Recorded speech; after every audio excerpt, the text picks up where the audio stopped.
नमस्कार, आप देख रहे हैं SPN 9 न्यूज और मैं हूं आपके साथ मनीष कुमार सैनी। बिहार में 2025 में विधानसभा चुनाव होना है और ऐसे में बिहार विधानसभा चुनाव को लेकर सभी राजनीतिक पार्टियां सियासी मैदान में जोरदार तरीके से तैयारियां करती हुई नजर आ रही है। ऐसे में देखा जा रहा है नीतीश कुमार की कुर्सी पर कहीं ना कहीं आंच आती हुई नजर आ रही है, क्योंकि एक तरफ चिराग पासवान सीएम पद के दावेदार के तौर पर खुद को देखते हुए नजर आ रहे हैं, दूसरी तरफ पशुपति पारस एनडीए गठबंधन के सहयोगी दल होने के बावजूद 243 सीटों पर उम्मीदवारों की ऐलान कर देते हैं। ऐसे में अब कहीं ना कहीं बिहार के अंदर जो सियासी माहौल बन रहा है उससे एनडीए गठबंधन को एक बड़ा झटका लगता हुआ देखा जा रहा है, क्योंकि साथ ही बात कर ले जीतन राम मांझी की, तो जीतन राम मांझी भी 25 सीटों की मांग रख देते हैं। अब ऐसे में नीतीश कुमार का सीएम बनना कहीं ना कहीं खतरे से भरा नजर आ रहा है, क्योंकि देखा जा रहा है जिस तरह से लोकसभा चुनाव में जेडीयू के सहयोग से केंद्र सरकार बनती हुई नजर आई और कहीं ना कहीं एनडीए गठबंधन ये चाहता है कि आने वाले समय में जेडीयू के सहयोग से ही आगामी सरकार बनती हुई नजर आए। लेकिन एनडीए के सहयोगी दल ही जिस तरह से नीतीश कुमार की मुश्किलें बढ़ाते हुए नजर आ रहे हैं, तो विपक्षी पार्टियों को इसका फायदा मिलता हुआ नजर आ रहा है। इस मुद्दे पर तमाम चर्चा जारी रहेगी। हमारे साथ अमन जी मौजूद हैं। अमन जी, बहुत बहुत स्वागत है आपका। अमन जी, किस तरीके से देखते हैं बिहार विधानसभा चुनाव नजदीक है और उसको लेकर जिस तरह से तमाम राजनीतिक पार्टियां तैयारियां करती हुई नजर आ रही हैं, उसमें चिराग पासवान सीएम पद की मांग करते हुए नजर आ रहे हैं। एक तरफ नीतीश कुमार को एनडीए गठबंधन सीएम के दावेदार के तौर पर देख रहा है, तो वहीं दूसरी तरफ अगर बात की जाए पशुपति पारस की, तो एनडीए के सहयोगी दल होने के बावजूद वो अलग राह पर निकलकर 243 सीटों पर उम्मीदवार को लड़वाने की बात कर देते हैं। वहीं अगर बात की जाए प्रशांत किशोर की, तो वो भी कहीं ना कहीं 2 अक्टूबर को पार्टी की घोषणा करने वाले हैं और उसके बाद 243 सीटों पर चुनाव लड़ते हुए देखे जाएंगे। तो कितना यहाँ पर मुश्किल भरा एनडीए का सफर रहेगा आगामी विधानसभा चुनाव को लेकर? देखिए, बिल्कुल बिहार में इस समय अब राजनीतिक जो कह सकते हैं रण है वो पूरी तरह सज चुका है और यहाँ पर जितनी भी पार्टियां हैं, जितने भी दल हैं, वो यही कोशिश कर रहे हैं कि किस तरह से उनको यहाँ पर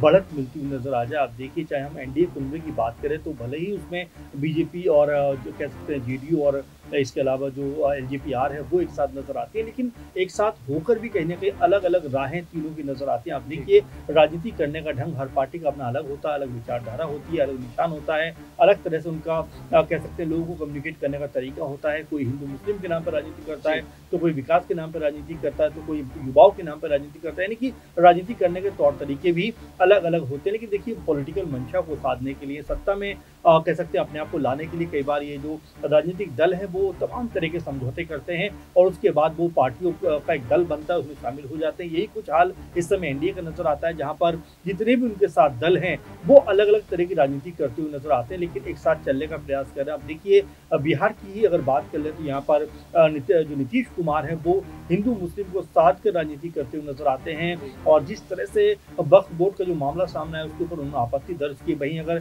चिराग पासवान की बात की जाए तो दलितों के मुद्दों को ज्यादा उठाते हुए नजर आते हैं। आप देखिए, जब आरक्षण का मुद्दा निकल के सामने आया, जब कोर्ट ने उसके ऊपर फैसला किया, तब वो काफी इसके ऊपर बयानबाजी करते हुए नजर आए। इसके अलावा जब भारत बंद हुआ उसका समर्थन करते हुए नजर आए। तो ऐसे में आप समझ सकते हैं कि देखिए, विचारधाराओं का सब खेल और यहाँ पर जो जिसका कह सकते हैं वोट बैंक है उसको साधने का प्रयास यहाँ पर करता हुआ नजर आता है। और यही वजह की इस बार का चुनाव हर बार के चुनाव से बेहद अलग होने वाला है, क्योंकि लगातार 18 सालों से जो मुख्यमंत्री चेहरा है नीतीश कुमार के रूप में दिखाई पड़ते हैं, वो शायद इस बार बदलते हुए नजर आ जाए, क्योंकि नीतीश कुमार को लेकर वैसा हो हल्ला इस बार दिखाई पड़ भी नहीं रहा कि कोई बहुत ज्यादा यहाँ पर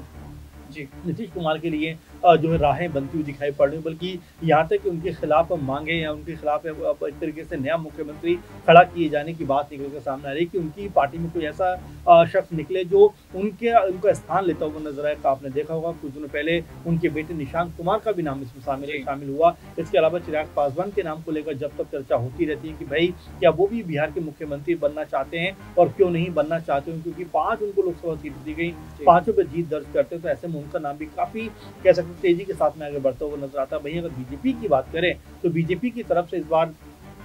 चाहे विजय सिन्हा हो या फिर कह सकते हैं कि चाहे वो सम्राट चौधरी हो या जो कह सकते हैं कि जो चाहे गिरिराज का जिक्र हो रहा हो या और भी जो कह सकते हैं कि जो लोग हैं यहाँ पर शहनवाज का भी जिक्र इसमें होता हुआ दिखाई पड़ता है, तो ये लोग भी कहीं ना कहीं सीएम पद की रेस में। लेकिन क्या वास्तव में यहाँ सीएम पद को लेकर अभी से खटास होती हुई नजर आए, क्योंकि किसी चेहरे के ऊपर तो मोहर लगानी पड़ेगी। अगर ऐसा नहीं होता है तो एनडीए कुनबे के अंदर बिखराव हो सकता है। जी बिल्कुल। तो ऐसे में जिस तरह से बिहार के अंदर स्थिति बनती हुई नजर आ रही है, एनडीए गठबंधन का बिखराव यहाँ पर तय माना जा रहा है। लेकिन देखा जाए तो नीतीश कुमार की मुश्किलें जिस तरह से बढ़ती हुई नजर आ रही है, तो 10वीं बार उनका मुख्यमंत्री बनने का सपना कहीं ना कहीं टूटता हुआ नजर आ रहा है। अब ऐसे में देखना दिलचस्प होगा कि नीतीश कुमार 10वीं बार मुख्यमंत्री बन पाएंगे, क्या सीएम पद पर एक बार फिर से काबिज होते हुए नजर आएंगे। लेकिन अगर देखा जाए अमन जी, तो यहाँ पर बिहार के अंदर तेजस्वी यादव लोकसभा चुनाव में काफी एक्टिव रहे आरजेडी की तरफ से, तो क्या आरजेडी उनको यहाँ पर सीएम पद के दावेदार के तौर पर उतारती हुई नजर आएगी, और अगर उतारती है तो नीतीश कुमार के लिए कितनी बड़ी मुश्किल यहाँ पर? बिल्कुल मनीष, और आरजेडी की बात करें या फिर इंडिया गठबंधन की आप बात करिए, वहाँ पर जितने भी दल हैं वो लगभग ये मान चुके हैं कि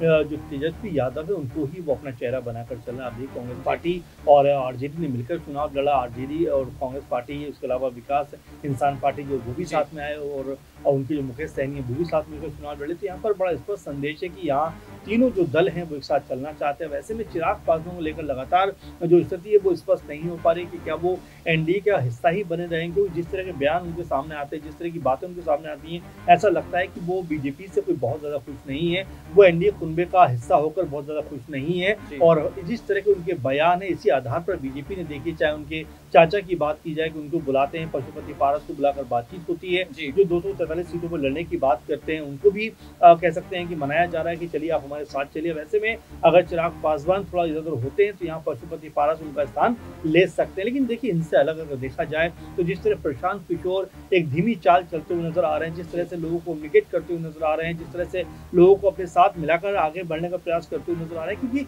प्रशांत किशोर बहुत जमीनी मुद्दों पर बात कर रहे हैं कि देखिए, शिक्षा की बात की जाए,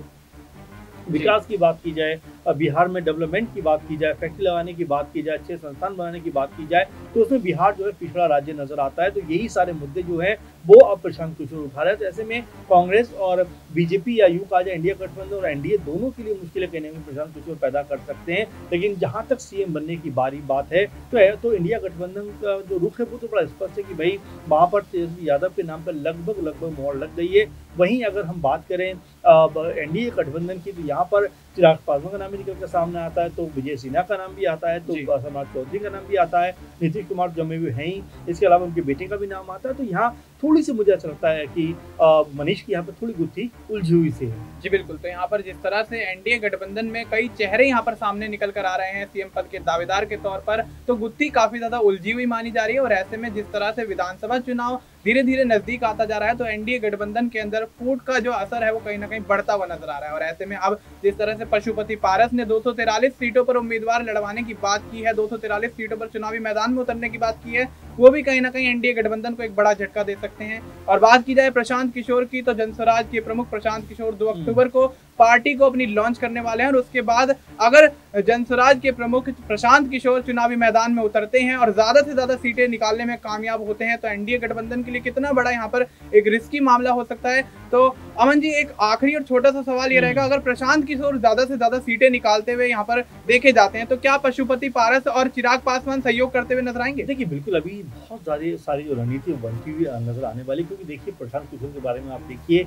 कि वो तेजस्वी यादव के बारे में बात करते हैं, वो बीजेपी के बारे में बात करते हैं, कांग्रेस पार्टी के बारे में बात करते हैं, नीतीश कुमार के बारे में बात करते हैं, लेकिन चिराग पासवान को लेकर उनका जो रवैया है वो थोड़ा नरम है और कम उनके ऊपर बात करते हुए नजर आ सकते हैं। और जो बात आपने कही, हो सकता है चुनावों के बाद अगर ऐसी कोई स्थिति बने कि यहाँ पर अगर मिलकर सरकार बनाई जा सकती हो, यानी कि चिराग पासवान की भूमिका में अगर नजर आते हो, प्रशांत किशोर अगर कुछ थोड़ी बहुत सीटें लेकर आते हो, तो एक किंग मेकर की भूमिका में नजर आ सकते हैं। और बिहार में देखिए चमत्कार होते रहते हैं, और कोई भी पार्टी अगर लोगों को कम्युनिकेट कर पाए, लोगों को साथ पाए, तो जाहिर बात है कि वो पार्टी अपने लिए बड़ा मुकाम हासिल कर सकती है। कि 10 साल पहले आम आदमी पार्टी के लिए भी यूं ही मजाक किया जाता था, यूं ही हंसी की जाती थी कि ये पार्टी 10 लोगों की पार्टी है, क्या पार्टी जीते, कोई बड़ा नेता नहीं है, कोई बड़ा नाम नहीं है। लेकिन उस पार्टी ने 15 साल से लगातार शासन में रही कांग्रेस पार्टी को सत्ता से बाहर कर दिया, और 15 साल से सत्ता में आने की राह देख रहे बीजेपी को सत्ता में आने का मौका नहीं दिया। तो किसी भी पार्टी को आप सत्ता नहीं आ सकते, बस लोगों को आप कैसे कम्युनिकेट करते हैं वो प्रोसेस बहुत